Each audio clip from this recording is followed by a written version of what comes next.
Gérard Collomb se dit prêt à armer la police municipale à Lyon. Le sujet est revenu hier soir dans les débats du conseil municipal.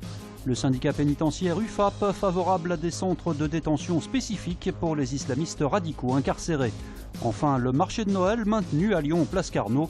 Dernier préparatif avant l'ouverture demain.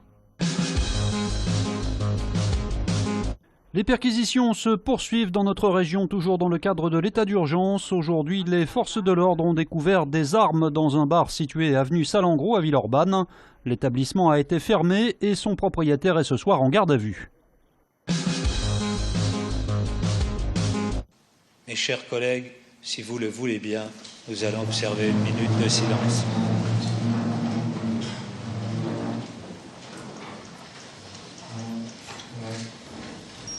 Beaucoup d'émotions hier lors du conseil municipal de Lyon, décalé afin que le maire puisse assister aux obsèques de Caroline Prénat, la jeune lyonnaise tuée lors des attentats à Paris. Des attentats qui, selon Gérard Collomb, justifient aujourd'hui de nouvelles mesures de sécurité, comme l'armement des policiers municipaux. Vous le savez, j'y étais jusque-là opposé. Mais avec la menace terroriste, les circonstances ont changé. Il convient donc aujourd'hui que nous y réfléchissions, notamment pour nos agents les plus exposés.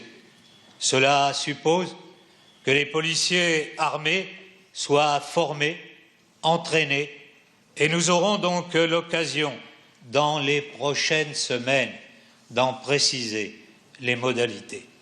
Je veux remercier et féliciter l'ensemble des forces de sécurité et de secours de notre pays qui ont été remarquables. Et bien entendu, ce travail, nous devrons le faire ensemble, sans polémique, sans surenchère, mais avec pragmatisme et détermination. Et je veux vous remercier de votre ouverture d'esprit concernant l'armement des policiers municipaux. Comment gérer les islamistes radicaux en prison? C'est la question que posent les récents événements tragiques à Paris et la vague d'interpellations qui s'en est suivie dans toute la France. Aujourd'hui, dans les lieux de détention, c'est l'isolement qui est généralement appliqué. Mais le contact avec l'extérieur reste régulier, comme l'observent la plupart des surveillants. C'est pas parce qu'ils sont isolés qu'ils n'ont pas des contacts du tout avec qui que ce soit. Donc, il y a quand même des cellules qui sont côte à côte, il y a quand même des systèmes de yoyotage, il y a quand même des contacts parfois avec l'extérieur, type parloir famille. C'est ce contact avec l'extérieur qui est pointé du doigt. Pour cela, les syndicats ont une revendication prioritaire. On prône la mise en place d'établissements dits spécialisés de manière à, si vous voulez, prendre en charge effectivement le plus correctement possible un profil de population pénale bien précis. Malheureusement, on mélange tout au sein de nos établissements pénitentiaires classiques, notamment dans les maisons d'arrêt. Tous les profils sont mélangés et on a un petit peu de difficulté à avoir un travail de fond vis-à-vis des profils qui nous sont confiés. En Rhône-Alpes, seule la maison centrale de Moulins dans l'Allier est apte à accueillir des individus radicaux condamnés. Si la fête des Lumières est annulée cette année en raison des risques d'attentats, le marché de Noël est lui bien maintenu à Lyon. Place Carnot, les commerçants achèvent le montage des chalets. Puis quand je suis arrivée sur Lyon, j'ai vu les rondes de police municipale, de gendarmerie et militaires qu'il y avait régulièrement, puisqu'on en a quand même 2 de chaque par jour.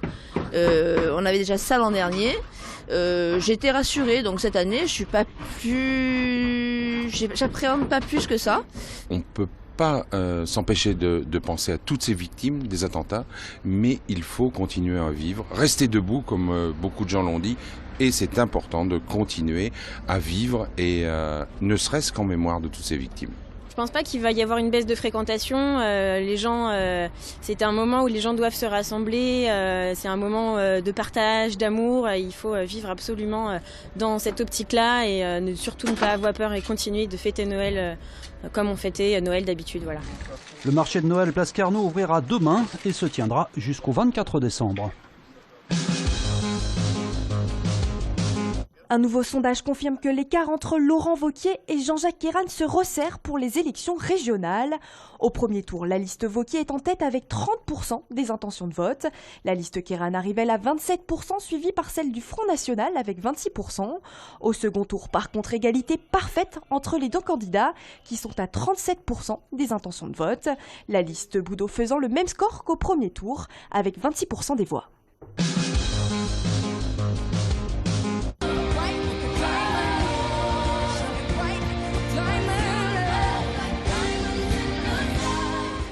Le Grand Stade tient sa première tête d'affiche. C'est en effet la star planétaire Rihanna qui tiendra le premier grand concert dans la future enceinte de l'Olympique lyonnais le 19 juillet 2016. C'est la chanteuse qui a annoncé hier soir sa venue à Dessines lors de la présentation de sa tournée Anti-World Tour qui démarrera en février prochain.